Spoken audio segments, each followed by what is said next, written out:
dobré. Co ten tady provádí? Wow. Drifty. Proč jsem to udělal?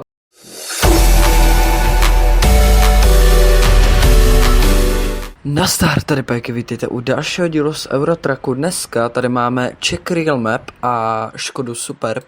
Dneska bych se podíval tady po mapě na nějaké věci, co bych se chtěl podívat s autem.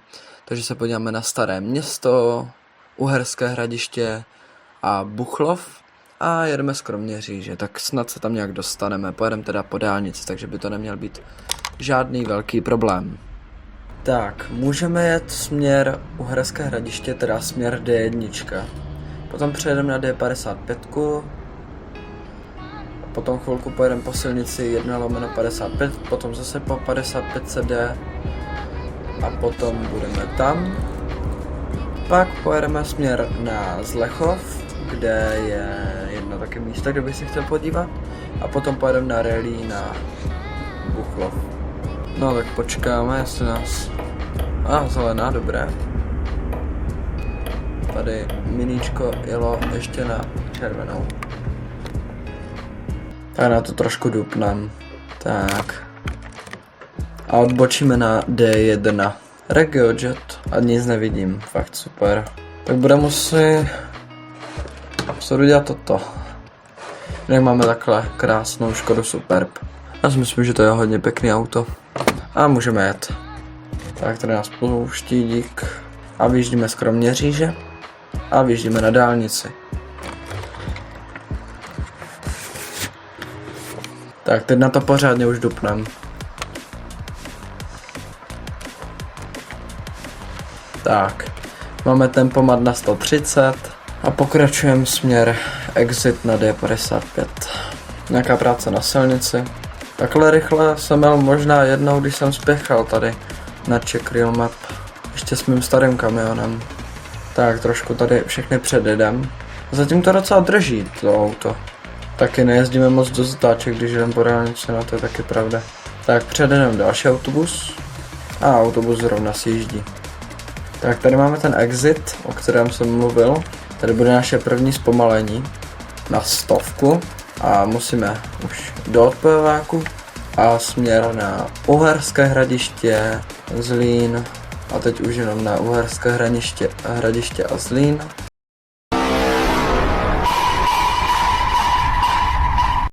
A na nějaké Brno centrum, Svitavy, to je asi, jo, tady Majou použil špatnou ceduli. To bych měl asi nahlásit, I guess, ale až tady pojedu příště. Dobré. Jel jsem 140, jsem nechtěl. Tak a zase 131 do levýho rovnou. Tak vrátíme se zpátky do pravýho a jedeme. Trošku zrychlíme, vyzkoušíme si, jaké je jezdit vysokou rychlostí v Česku. Budeme jak tady. No, nebudu zrychlovat na 230 asi. A ještě trošku, aspoň 220 bychom mohli jet.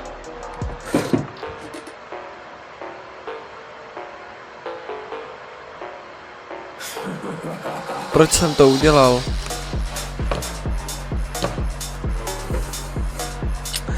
Tak, tak se trošku vrátíme, no. My jsme teprve v Kronclu. Ok, tak úplně od znovu.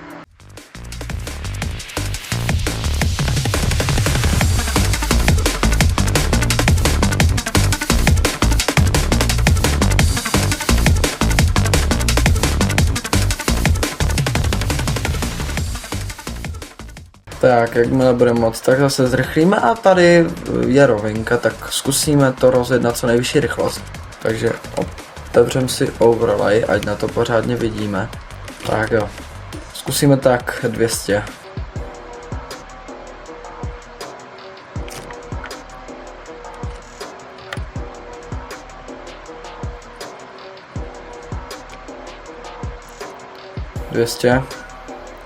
Jedu v polovině pruhu. Dobré, jeli jsme asi 220. Tak, A už jdeme jenom 130, takže dobrý. Ještě nám zbývá hodina 24. Ale kamionové rychlosti, takže pro nás to bude tak hodinka max. Tady je nějaké odpočívadlo, ale to se nás netýká. A ne, levo pruhář. Kolik nám to pojede? Tak 100, ne? V levém, pane bože, no ne. Jede tak 110. Ne, jede 130, dobré, už jsem savák. Mě by tak zajímalo, kde už jsme. Mohli bychom být tak v půli cesty, I guess. Tlumačov, OK. Tak trošku na to jsem zase dupl. Sakra, toho předjedu v pohodě.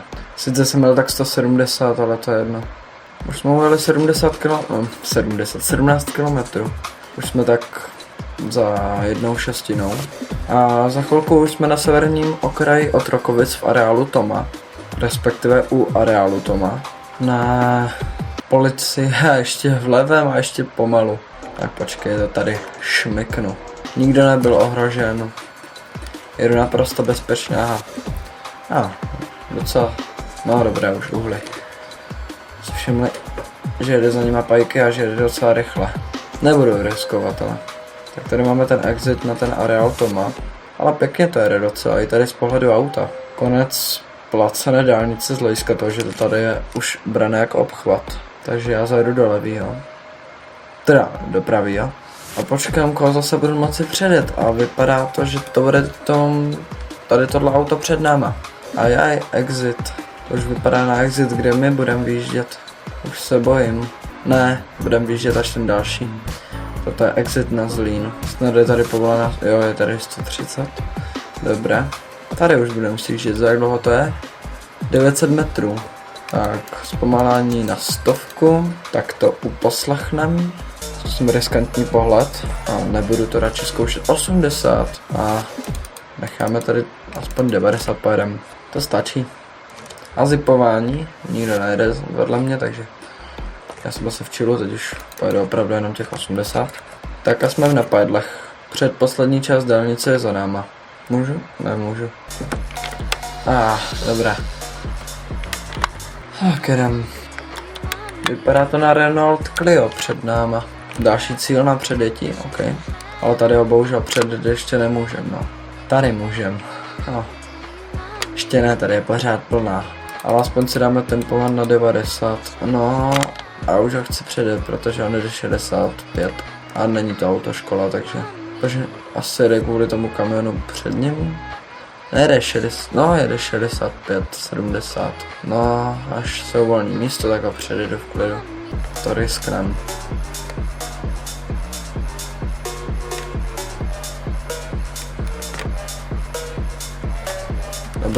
Dobré. Tak, pojedeme teď jenom 90 opravdu. No, to je jedno, pojedeme 90. I když tady pad, ne, to jsem zakřejk, tady budu muset jít pade. Trošku je dojedem. No, tak už jsme vyjeli z Napajedal a zase nás tady někdo vybržuje, tak já ho předjedu.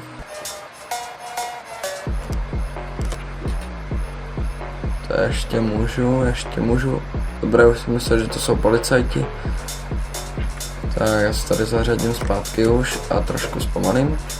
No, to je trošku moc. To bych možná předjel všechny, ale nebudem riskovat. Pěti hněv. Tak pojedem pade. Tady je semafor před náma teď, kde je zelená strašně krátce, než se tam rozjede, protože tady to je naprosto neřízený semafor. Tak to trvá, ale proti nám není žádné auto, soráč. Proti nám není žádné auto, takže by to mohlo být v pohodě. No vidíte, je červená zase. Jsem tady jednou čekal 4 červený. A to jsem byl fakt jenom tady za tou zatáčkou první. Ale protože tady, kde jsme teď my, stály auta. Ale řadička. To je zajímavé, já jdu na automat. No, tak tebe kamaráde chci předjet. Ty mi neunikneš. On jde 50, tak to nic. Zkusíme trošku zrychlit, I guess. Kolik zbývá času? Hodina. No, hodina 20 byla a to jsme jeli nějakých 10 minut. To bychom mohli stihnout. Přerušovaná. To zbrzdíš. Dobré. Tempomat mi to brzdí, kdybyste se ptali. Tak 90 a hnedka první brzda, protože tady kamion prostě jede 80, no bohužel. Tak uděláme rychlý manévr. Snad úspěšný.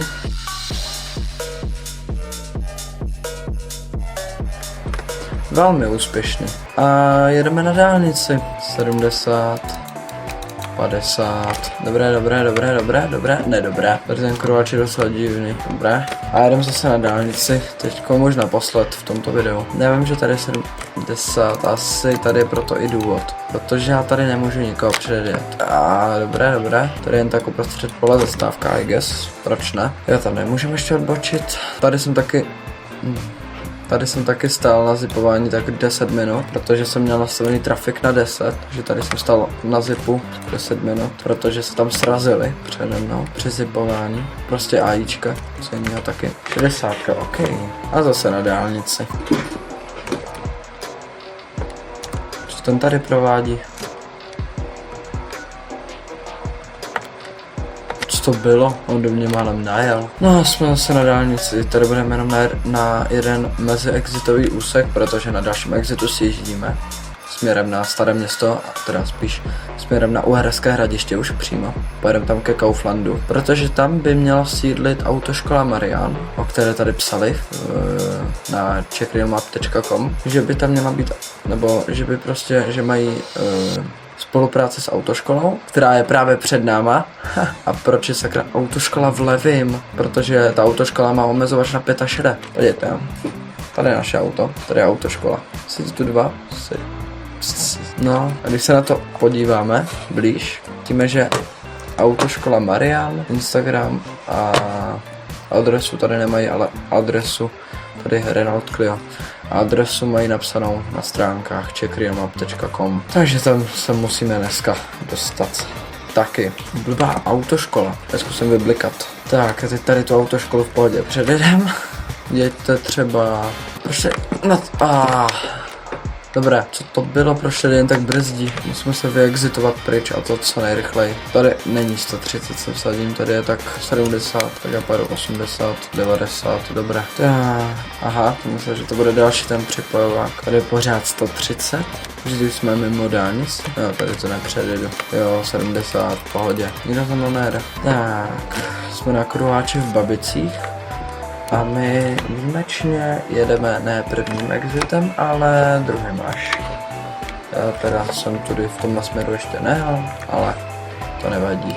Aspoň jednou takhle. Máme tady teda 98 a jsme Staré Město Sever. Bude 40 nebo no bude 45. Tady jo. Tady nějaký památník.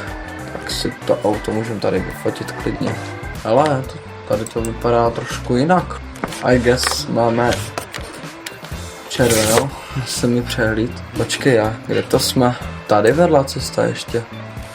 Jo, to bude asi jejich smysl skrytých cest. Oni tady dávají totiž skryté cesty na místa, které byly dřív v mapě, ale nejsou tak podstatné, protože já jsem tam projížděl potom venkem. Tady u té benzinky.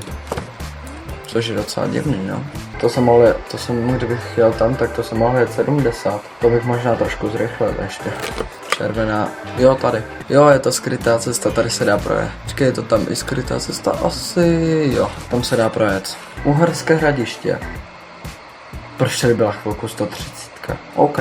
Tak teď jsme tady v jádru checkrealmap, takže tady budou nejvíc zastaralé textury a nejvíc zastaralá část mapy, ale to nevadí. Tak tady je Morava, řeka. Pokud byste chtěli, tak někdy můžeme jet nějakou reálnou autobusovou linku, já nějakou linku najdu na IDOS a můžeme se projet. Objevil jsem město Uherské Hradiště, OK. Zase zelená, ale oni to tu... Já to vezmu asi přes centrum trošku. Po skryté cestě to vezmu. Teď tady trošku podíváme do centra Uherského Hradiště. Tam potom jak jdeme, tak tam je taky skrytá cesta. Tady máme Bilu, které bohužel nejde nic vozit a odbočíme tudy. Nebudeme tady bloudit jak syneček 11. A zase blbě vidím. Dobré, jede autoškolák Marian. Tam to je. To zelené náměstí, to je tady před náma kousek. A zelená. Kdybyste se ptali, co mám sakra za SPZ-ku. No, tady to vidíte. Nebudem se k tomu vyjadřovat. Jsem mohl jet teďkom. Hele, autoškola Marian. Tady no, já to vezmu tak, jak jsem to chtěl původně vzít. Zastavíme tam možná i u toho viewpointu. Wow. Drifty. Tak, hru trošku rychle, najedu 80. Nějaký Kaufland. Tak se tady zastavovat asi nebudem. Tak, odbočíme sem. Vidíte skrytá cesta a tady je to zelené náměstí. Tady by to měla být někde. Zkusíme se nějak dostat dál. Já vím, že tady, no, doufám, že toto není ta jednosměrka. Dobré, odbočíme tu. Jedu trochu rychleji. Tady by měla být ta autoškola Marian. Když tady zaparkujeme, podíváme se přes Freakem, tak podívejte, jo. A to zelené náměstí je takhle tu. Takže by to mělo být někde tu. Ale vypadá to, že tady nic není. Tak se půjdeme podívat na místo číslo 2, které se taky týká autoškoly. A nachází se u Zlechova. Tak necháme skrytou cestou. Kam jsem to zajel? Zkusíme odsud někde normálně vyjet. A trošku rychleji. Takhle se pozná správný řidič, co absolvoval autoškolu od Mariana. Haha, samá ručka, kamarádi. Tak a jdem zpátky. Jako tíží mě čas docela. Vezmeme to na druhou stranu aut. Tak a trošku to tady prosvištíme. Já si myslím, že jsme v tomhle videu ujeli velmi velkou část. Dostali jsme se do 1/3 obsahu, co chceme projet. Spíše míst. Projeli jsme jedno místo, ale samozřejmě jeli jsme z Kronslovač. Tak jo. Tak pokud se vám tohle video líbilo, já budu moc rád za like, za odběr. V příštím díle si dojedeme tady část do Zlechova a do Buchlova. Na rally se podíváme a na zbytek autoškoly. A z tohohle videa by to bylo opravdu všechno. Budu moc rád za like, za odběr. A u dalšího videa zase čau.